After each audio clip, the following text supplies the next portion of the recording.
Hi, hello. Can you introduce yourself to our viewers? So, hi, mabuhay everyone. I'm Jaser De Leon Sinfuego, representing Angeles City, Pampanga from Mr. World Philippines 2026. Ayan, congratulations!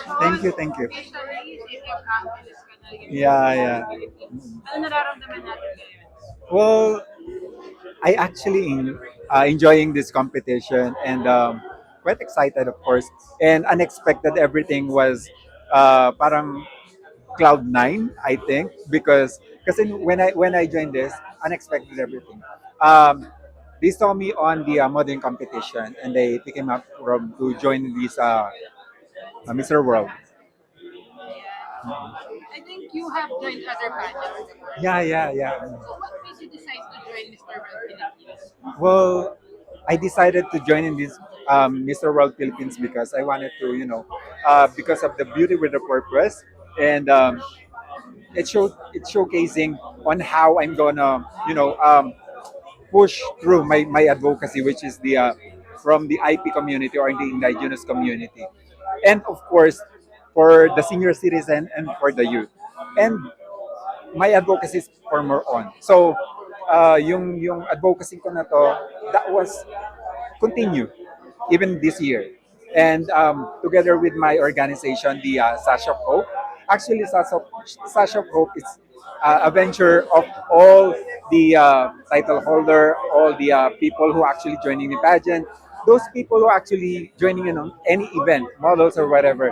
But we join force and intact to help people, especially the indigenous people.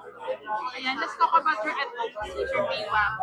So first, yung dalawa yun, di ba? Yung una is about the Yeah, the IP, tourism. the indigenous people, the community of Pampanga. So anong ginawa mong activity to uplift the ISA community here? Actually, people didn't know the fun fact about me. My family is from Luzon, Visayas, Mindanao, and I'm one of the Datu. They call me Datu Mugsik. So I have my two tribe. My parents are from Upper North, and actually binubuo siya ng Gadang and Ipanag. So that two tribe, I'm actually belong, and I'm one of the leader. So it's not too easy to to handle lots of that huge of community. But you know what? In behalf of the NSEP or the National Indigenous Community people and of course the help of my organization, the SAS of Hope, we actually ventures um, the problem, and we're trying to solve every problem of the community itself. And of course the people who actually we pointing out, of course, the the senior citizen, because I know that they want it also, like certain words or whatever we give them. And of course those children who didn't actually get into their schools or out of school years, we give them some other ideas and share our, your we share our knowledge and everything, that ideas and experience to them, for them to uplift their life.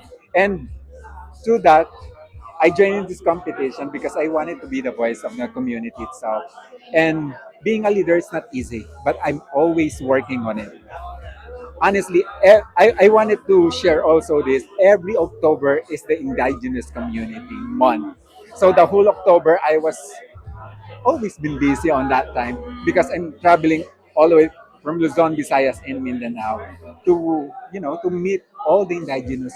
And people didn't know that I'm bilingual. So I trying to learn more things and more language sa hanggang makakaya ko pa. But of course, being a leader, for me, that is the most advantage for me for this kind of competition. If ever I'm gonna win and represent the Philippines, I'm going to do my job, especially in the community itself, and of course for the organization itself, the Mr. World Philippines. Ayan. So, I wanna touch base lang sa part na you want to also uplift the senior citizen Yeah, yeah. community. Kasi sa Pilipinas, meron pa rin stigma or Yeah, ageism. yeah, yeah. Ano siguro na lang ang gusto mo, ang mensahe mo sa publiko para iwasan ang discrimination? Well, for me, especially to our beautiful government, I would like to say that can we help our senior citizens? Give, give them a beautiful work that they will enjoy on the entire life. Our senior citizen is love. Our senior citizen is always in our heart. So please to our government, please do help our senior citizens. And you can collab with me and you can contact me on my social media if you wanted to get in touch with me. Of course, I will try my best, of course, to showcase with you what kind of problem on our senior citizens that they need. And of course, to our senior citizen, keeping strong, don't worry, I'm here to save your unhappy moment to be a good smile and having a good life and enjoy life and always smile. Ayan. And lastly, what is your message to all of your supporters? There you go. I wanted to, of course, to duman sa mga Bisaya, duman. Ayan, tsaka sa to all Kabalen out there. Ayan, and of course, sa mga manong kita sa mga Ilonggo at tsaka sa mga ating mga Ilocano, Pangasinense, or to all Luzon, Visayas, Mindanao. And of course, sa mga EFC subscriber out there, I wanted to please support, not just me, of course, all the candidate of Mr. World Philippines 2026. Please support us and enjoy the adventures. And you can, of course, check our social media account, the Mr. World Organizations. And of course, I would like to invite everyone and witness the grand finale on July 25 at Newport World, Manila. Alright, thank you so much. Yeah, thank you. Thank you. For having me. Thank you. Thank you.